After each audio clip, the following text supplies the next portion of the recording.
You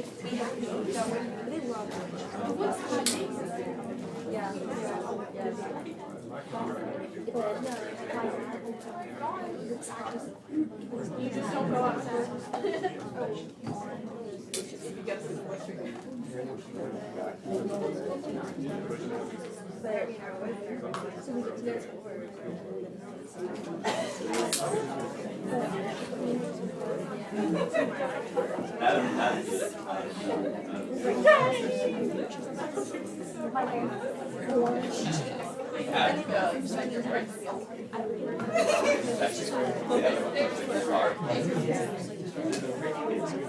Okay, we're having something is not working with me. Can you hear me well, right? Okay, good. So, I'm going to speak a little bit louder. So, any question about epinephrine? No? You're good, right? The main point that I talk about. Okay, so now, because that can be a complex area, no? It can be, there are many other catecholamines. Receptors are the same, but there's other considerations. But I think that for now, we're good with the use for anaphylaxis. Another mediator of hypersensitivity reactions and anaphylactic reactions is histamine. Okay? And so we talk a little bit about histamine, what it is, where it's produced, etc. And then a bunch of drugs that are used to control the effect of histamine. Okay? And those are called antihistamines. So we talk about the examples of drugs. Okay? We talk about the receptors. Histamine, okay, is a mediator too, and that means that it's synthesized and is released somewhere and act on the need to, where it needs to act and the way that act is binding to receptors. In this case, the receptors are called H, because it's histamine, okay? And we have H 1, 2, and 3, and 4. We have 4 types, 1, 2, and 3.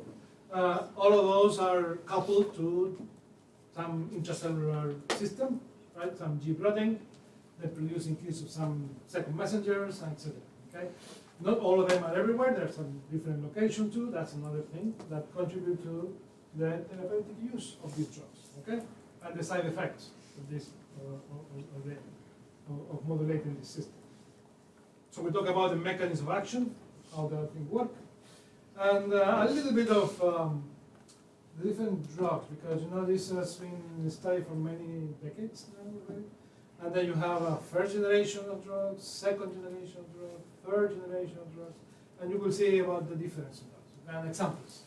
Okay, what are the main characteristics of the different generation of drugs that are able to antagonize, inhibit, block the histamine receptors. Okay, so just briefly, histamine. The structure is there, and you see that it has an amine group, right? And well, this is another amine group too. So this is an amine, and then it's a neurotransmitter. Okay, that means that it's synthesized and released, etc. As already mentioned that. But it's also part of it's called the alkaloid class. So there are several compounds like a prostaglandin, you probably heard about that, leukotrienes and different cytokines that are able to function as a communicator between cells, we can say. Okay, and and have some effects in those cells that they are communicated to. Okay, they are released at some point and they go and act on some other tissues. Let's say prostaglandins and leukotrienes are very important in the respiratory system. Okay? There are some drugs that modulate those alkaloids that actually are based on modulating those systems. Cytokines, you probably know about that, or heard about already. They're important mediators of the immune responses. Okay? Many years ago, when I was a young biochemist, I wrote a small review about cytokines. And at that point, there were interleukin 1, 2, and 3. That was it. Today, you have more than 20 or 30. Okay? So interleukins 1, 1, so there's many others. Where this histamine, where histamine is synthesized and released in case of hypersensitivity reaction. Well, you probably heard talk about the mast cells. The mast cells are very important cells that are located in different parts of the body, and they respond to foreign stimuli. Okay, and they are able to receive signals actually that tell them, well, there's some foreign thing that's coming. Let's react. Okay, and the way that these cells react is by releasing a bunch of things that they have in vesicles. Actually, if you see a picture of mast cells, it's full of vesicles. You can feel the vesicles inside. And the main thing that is released, among others, is histamine. Okay? And so what happened with those? Well, when those vesicles are released, right, and then you will have the release of many things, including histamine in those. You will have dilation. Okay. You have also the functions like chemotactic factor for inflammatory cells. So cells come to the site of this aggression from the foreign agent that's coming, right? And also you have the modulation of some immune functions, okay, by histamine. Okay. So that's the main function of this, okay, we can say. Okay? And so histamine released by mast cells is a very important mediator of functions that will help with hypersensitivity and allergic reactions. Receptors. Well, we have 4. The way that they were discovered, right? The first being discovered was H1. Oh no, they call it H1. And then there was another one called H2, H3, etc. Okay? Today we are pretty clear that there are 4 different types of receptors. They are not structurally highly similar. Actually, they are sometimes more similar to some other receptors, okay? But more similar to some muscarinic and serotonin. This is hydroxytryptamine of serotonin receptors. And they belong to the family because they all bind histamine. Receptors are defined, any receptors are defined by the ligand that they bind. Okay? So all the H receptors are called H, belong to the same family because they bind histamine. And they are mostly everywhere, but not in the organ and tissue, but they're pretty much present everywhere. And they're different distribution. H1, H2, H3, H4. And they have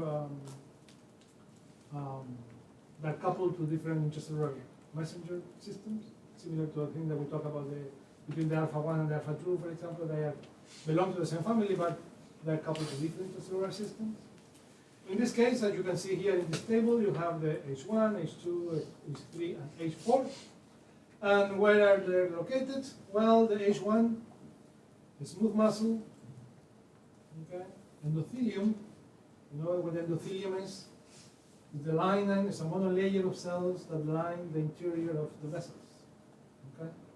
All the arteries and the veins have the cells that are in constant contact with blood.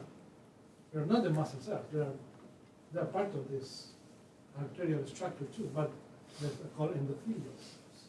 It's a monolayer of cells that they fulfill a very, very important function. Okay?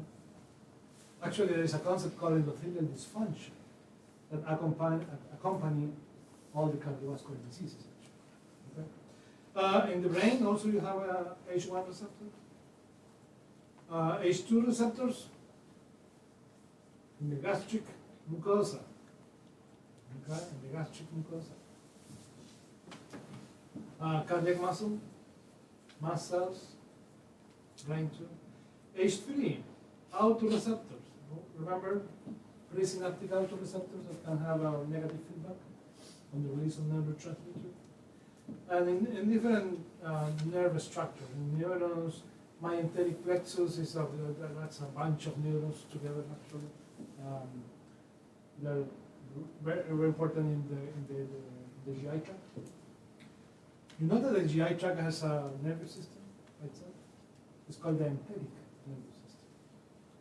And we also, when we talk about, this is a side note. When we talk about serotonin, for example, we say, oh, serotonergic system right in the brain, etc. But the place where there's more serotonin actually is in the enteric nervous system, in the gut. In the GI course, we'll talk in detail about that. This is fascinating. And they talk with the central nervous system. Okay, H4 in some immune cells. It's more what we see. H4. So you see, different location. Okay, they all bind histamine. And the other thing important to remember that they are not all tied to the same intracellular mechanisms. We have some that are tied to the GQ, like the H1. If they work through the GQ, you know that they will increase in inositol 3-phosphate and diacylglycerol. And then H2 is tied to GS, so they increase cyclic AMP. And H3 and H4, they work through GI, so in that way they decrease cyclic AMP. Okay? And after that, a bunch of other things could happen, but that would be the main action in terms of what is the second messenger that these receptors act. Okay, so different location, okay, different it's called post-receptor mechanism, but yeah, second message.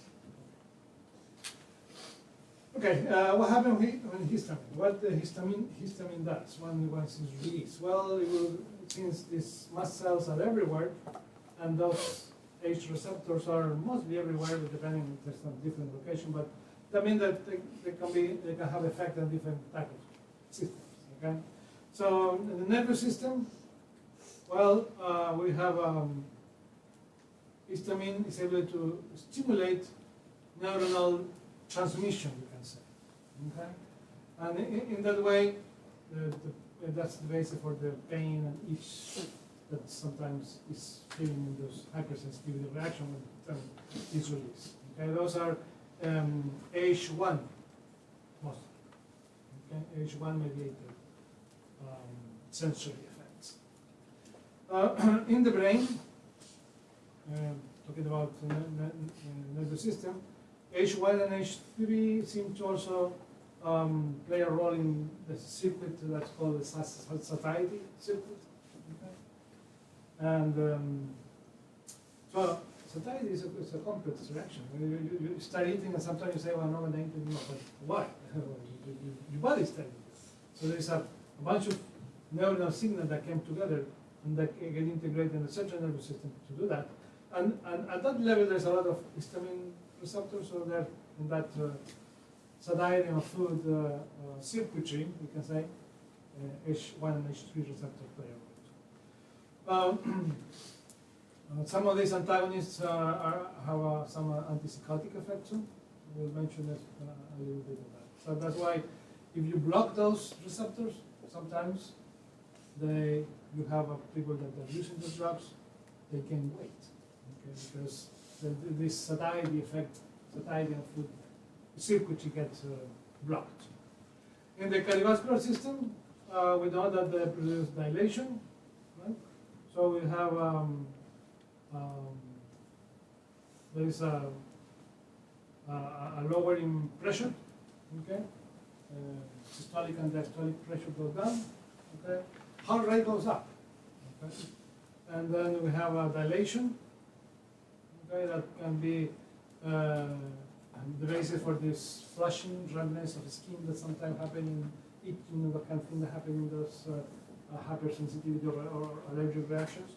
That can dilation also, as I mentioned, can produce dilation of brain vessel, for example, can produce headaches. Okay, that's another effect of this. In the bronchial system, there's H1 receptors, and they can mediate constriction of the bronchial system. Okay? So you see there is some sensory effects with histamine. There is dilation. Okay. There is hypotension, decreasing pressure, blood pressure. Bronchoconstriction. All of those are signals of hypersensitivity or allergic reaction. But those receptors are everywhere, so in some other places we have peristalsis in the GI tract, that means the coordinated contraction of the GI tract, and that's is H1 mediated. Okay? And they can contract the smooth muscle in the uterus too. So in cases of pregnancy, that can be very dangerous. Anaphylaxis in pregnancy, they can mediate secretions. And this is another important area of these histamines, histamine-mediated effects. In the stomach, you have this secretion of acid that's very, very important for digestion, right? And there are particular cells there. We will see that in detail about what those cells are that secrete chlorhydric acid. Okay? And that secretion of chlorhydric acid is under control of many things. And one of those is histamine. Okay? Histamine receptors. Which receptor? H2. Okay? H2 receptors that mediate the release of gastric acid or H3, hydrochlorhydric acid actually, from the parietal cells. Okay? So that's an important role of that. Okay? And I think that the H3 can have a negative effect on that. But, we will see that the type of drug that we're talking about can be inhibited the receptors that don't touch the receptors in the GI tract, etc. We'll talk about that. And then we'll say that H1 and H3 can be involved in this circuitry of satiety. Okay. Here you see a typical, you can say, response to maybe a bug bite or something. You see that reddening, edema, and itching. Okay, those is called the treatment response. And then you have all of those. The reddening is caused by this dilation of the tiny vessels there. Edema, extravasation of fluid due to dilation, and all this neuronal activation and the sensory responses that can come with that. All of that are histamine, primarily H1 effects, okay? H1 mediated. I mean, all of those effects that you see there are due to activation of the H-histamine receptor type 1. Okay. Okay, so the histamine modulators, we can say. We can have a drug that activate those receptors, or we can have a drug that inhibit those receptors. We can have agonist or antagonist, right? That's what happens with any system. And we didn't talk much about the adrenergic, but in the adrenergic family we have agonist and we have antagonist, okay, etc. In this case, we have the same thing. Now, what's the role of agonist? Well, there's not many, actually. I mentioned that activation of H1 can actually constrict the airways a little bit. Okay. Well, there is some tests that are done to test. Some tests that are done to measure the reactivity of the airways that a patient may have, just to understand the potential to the risk to have some asthma attacks, etc. And there are several drugs that can be used that they produce a little bit of constriction, and then they measure how much of that constriction is elicited by those drugs, and that's called the pulmonary function test. And histamine and some adrenergic, cholinergic drugs can be used for that test. So that's one use of histamine agonist, okay, in the pulmonary function test, to test for bronchial reactivity. There is one other drug that is an agonist, beta-histidine, that is an H1 agonist used for this disease here, Meniere's Have you heard about that? It's something with the inner ear. Okay, it is problem. It's very good type of problem. But that's one of the and that's not much. I haven't heard about the test of gastro-secretory function. Actually, involved taking a sample from the stomach content and measure the amount of acid there, but I haven't seen that here. So anyway, so that's the main function of this agonist. Agonist, I mean that the one that activates the receptor. Okay, that's the main uses for that. Let's say the pulmonary function test and this other H1 agonist for many years. But what about the antagonist? What about if you block the histamine receptors? Okay. Well, then we have a lot of ways to do that. Not a lot, but there's several ways to do that, right?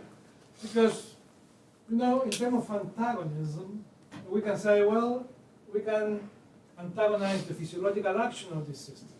Okay, if it's something that increases blood pressure, we can use another thing to lower blood pressure. That would be a physiological antagonism, right? And in the case of here, for example, since histamine produces bronchoconstriction, epinephrine will produce bronchodilation. So that's our physiological antagonism. Or we can actually inhibit the release of histamine from those mast cells. And there are some drugs that they have some use still, all drugs, we can say, relatively all drugs, that actually stabilize the mast cells and prevent the release of all these mediators, histamine, okay? Reduce degranulation, okay, like this cromolins, this here.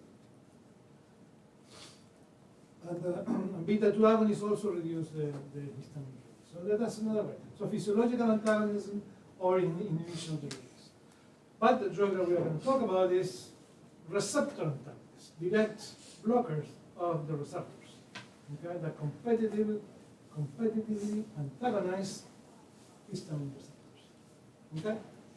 And then we have, as I mentioned, as the expression of the time passing in research, etc., and observation, we have different synthesis, or different waves of synthesis of this antagonist.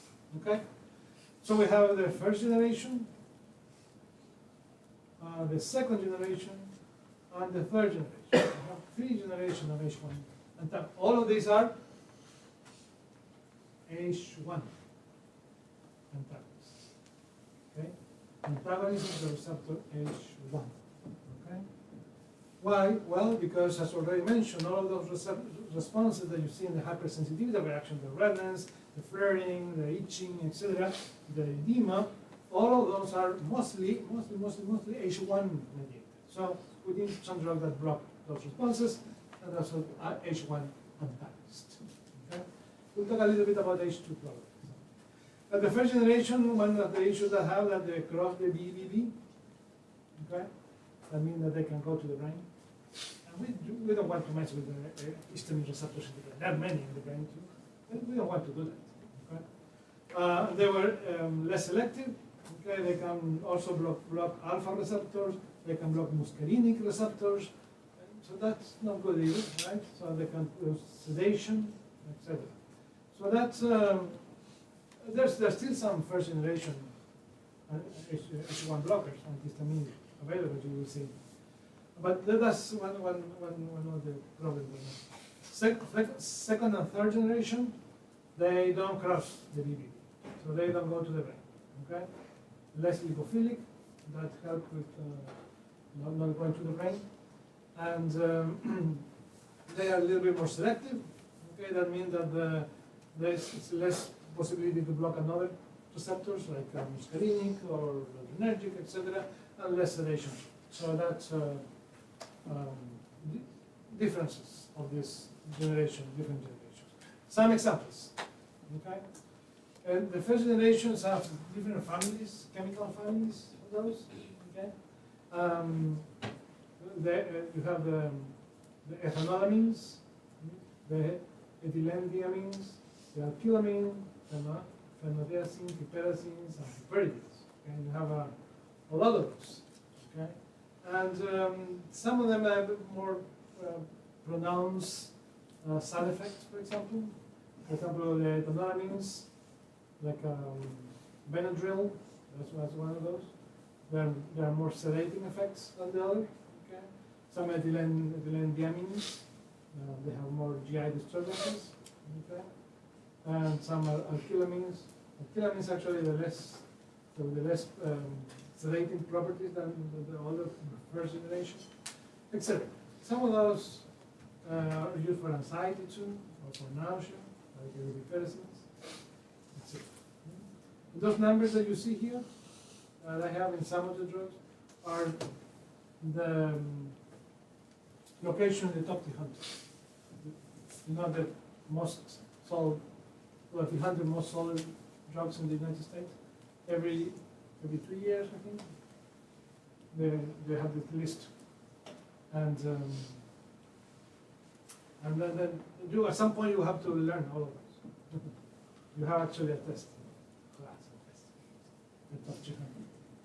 Okay, so you have to learn. So those numbers, and that change from one version to another. But this has been there in the top 300. Which one you think is the first one, the top one?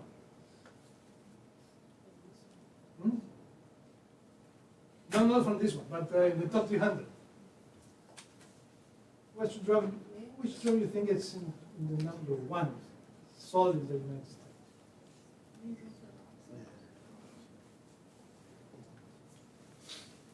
Huh? Or for what condition would be the drug most sold in the United States? Huh? Thyroid? Okay, it's like a tyrosine. Okay. Yeah, tyrosine. Drug for blood pressure, like ACE inhibitors, like lisinopril. Drug for lipid problems, atorvastatin. Also, those are have been in the top 1, 2, 3 for years. Okay. That's some side notes. Okay, so that's examples of first generation characteristics.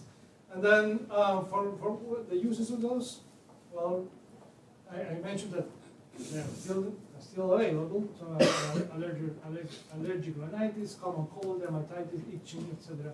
All of that condition. Motion sicknesses, some of them I mentioned before. And what they do, well, they are antagonists of H1 receptors, all of those. Okay, that's the main action, but also they block some of like muscarinic and alpha receptors. Okay? Side effects: sedation, orthostatic hypotension. You know what orthostatic hypotension is? Okay?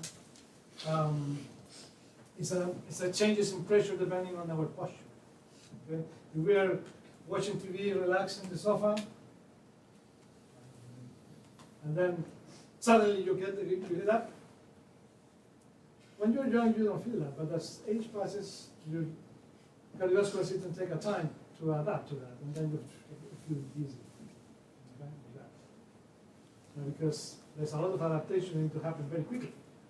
In terms of blood flow distribution, there's constriction, relaxation, etc. So alterations in that is at the basis of this orthostatic hypotension. A GI disturbance, dry mouth, urinary retention, blurred vision, etc. Because H1 receptors are everywhere. Okay, so that's and also that some of these actions are mostly due to the activity on other receptors, like the blurred vision and urinary retention. You have a lot of muscarinic receptors there, and the one that control the lens in the eye also are under adrenergic control. Okay, so what else can I mention about this? You know, this E-glycoprotein. E-glycoprotein is a transporter. And it's a transporter that is in charge of taking things from inside the cells out, things that cells don't like. Okay? And that's called an efflux transporter. Efflux. So that means that, for for example, in cancer cells, okay, you need to put drugs inside the cell to kill them, right? But those cells have usually they have an overexpression of this efflux transporter, and they take out the drug, which diminishes the efficacy. Okay, so drugs that have the side effect or the extra effect of being inhibitors of those efflux transporters, also they have a place in those therapies. So, for example, some of these H1 antagonists, like acribastin, for example, is an inhibitor of this efflux transporter. And if you inhibit the efflux transporter, you actually can help the good drugs to stay longer in the cells the way they need to be. So that therapy, in this case cancer therapy, is more effective. Okay? These are not drugs that will, they're anti-cancer drugs, but they help with the activity of those drugs that will help with that condition. Okay. Some caution, because the problem with sedation, okay, the typical observation that the patient receives when they have this drug, they don't drive machines that require a lot of concentration, because sometimes you can get a little bit sleepy, and then that would be difficult. Okay, so that's some of the thing with this first generation. Second generation, you have the names here. Okay, so do you see you have known this, right? Sirtec is known, loratadine also known, etc. They are all antagonists of H1 receptors. Okay. For allergic rhinitis, is that kind of hypersensitivity, urticaria reaction, that kind of thing. Some of those side effects, GI disturbance, maybe, okay, because there are H1 receptors in the GI tract, so that's kind of common in all these antagonists. Okay. Just a side note about this liver enzymes. Okay, you will see that many drugs interact with the liver enzymes. And when we say liver enzyme, we usually refer to enzymes involving drug metabolism. Okay, drug metabolism. You know that drugs that get administered orally, they need to go to the stomach, right? Then they need to absorb. And when they are absorbed, the first organ that this drug will see is the liver. In the liver, you have the first encounter of this drug is exogenous chemicals with detoxifying mechanisms. Okay? And those are called metabolic enzymes. And that's the step of metabolism that's very important in how drugs work, because most of the drug actually get lost there. They get metabolized to something else. And a little amount go and continue to circulation, eventually will act. Okay? But at the level of drug-drug interaction, there are very important things there. There are some drugs that can induce those enzymes, and that can affect the metabolism of other drugs, or drugs that can inhibit those enzymes, and then decrease the metabolism of other drugs. Okay, so that's another point to see when we talk about drug-drug interactions. In this case, all this was to explain what means that some of these H1 antagonists are inducers of liver enzymes. Okay, they mean that there will be more of these enzymes available to metabolize other drugs. Okay. Okay. Okay. So that's the second generation. Third generation, you have some in the top 300. Okay, different preparation, nasal or ophthalmic. And what can I say about that? You have some other that you have a presentation with an anti-inflammatory drug too, the same drug, same medicine, you can say. Yeah, different names. All of those are H1 antagonists, of course. I mentioned that. And but also, this third generation, they can stabilize mast cells. Okay, and that way they can also attenuate the release of more histamine. So, and also they may inhibit leukotrienes. We're not talking about leukotrienes yet, I mentioned briefly that liquid chains are lipid mediators, are very important in the airways. Okay, in fact, there are drugs that inhibit those receptors that are for the treatment of asthma. Liquid chain inhibitors. But we'll talk about that later in detail. And this third generation can actually inhibit those liquid chains. Okay. Some side effects. Well, irritation of the nasal passages or the eyes, sometimes because of stomach preparations, is always possible. If there is a little bit of systemic absorption, you know, there can be absorption, even if it's applied locally. You can have a little bit of sedation. Okay, that kind of things.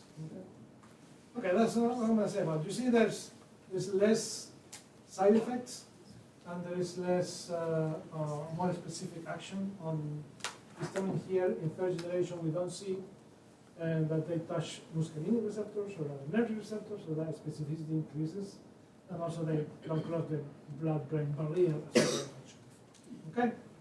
And they have some other things, some other extra things, not only blocking the H1 receptors, also stabilize mast cells, and they can inhibit some other pathway involved in bronchoconstriction. Okay. So that's all about the H1. What about H2? Well, H2, you have to do with hypersensitivity reaction? Not much, actually. So, but this, because we were talking about this H antagonist, I mentioned this H antagonist, H2 antagonist, very important to control acid secretion in the stomach. Okay? You might know that. Some famotidine, for example. Okay. Ranitidine, I think, is out because now there was 3 or 4 years ago when there was found a little bit of cancer-producing agents in the synthesis of ranitidine, so that they discontinue, I think. But famotidine, nisatidine, cimetidine, all of those. But those are, there's not H1, they are H2, okay? If I ask you, that's why I put a list of things and I ask you which one is an H2 and or which one is an H1, and I put some H2, don't select H2. Remember those names. Okay. And they're used for some other conditions. Okay. So for what conditions? For this, everything that has to do with the secretion of gastric acid, right? So the reflux disease, okay, the peptic ulcers, okay. So if you have peptic ulcers, you want to decrease the acid secretion. To treat the infection with this guy here, Helicobacter pylori. Okay? Helicobacter pylori is a bacteria. You discover kind of change the way that people approach to this gastric problems, because now until that point it was it's just the increase of acid production, but then it was observed that there is actually an agent that can cause this peptic ulcer, for example. Okay, and so that's that had some treatments actually to kill the bacteria. That's not easy, but it can be done, and involved this lowering the acid production. Some syndromes that reduce secretion of the glandule, different glands, lacrimal glands, etc., GI glands. So, like the Zolling-Ellison is a syndrome that people secrete a lot of things. So, in those cases, they should antagonist. Side effects, not much. No, I'm not going to talk much about the doses that they use. That not much of that. They can cross the center. You know, absorption of drugs also depend on the pH in the GI. Some drugs get better absorbed at acidic pH. Some drugs get better absorbed at more basic pH. And that's another PK characteristic of drug, we can say. And because H2 antagonists will change, you know, the pH a little bit of the stomach. Not that the pH of the stomach is very low, right? It's around 2. It's very acidic. So, but these drugs, by decreasing the secretion of HCl, they can change a little bit the pH. So that difference in pH can affect the absorption. Okay. Some can even alcohol metabolism. These are some of the examples of those enzymes that we'll talk about. Okay. The CYP is a family of drugs, a family of enzymes. Okay. CYP enzymes. Most of those in the liver, but there are some in some other places. And those are in the charge of metabolism. Okay. And they have some names like, for example, CYP, b3d800f84929, names like that. I think this is one of the most important, one of the enzymes that metabolize most, this is CYP. The greater number of drugs. Okay, that kind of things. Okay, that's H1 and H2 and H2. Okay, there's no difference in generations. So there's I mentioned some of them. What about H3 and H4? Well, as we advance in numbers, the less we know, actually.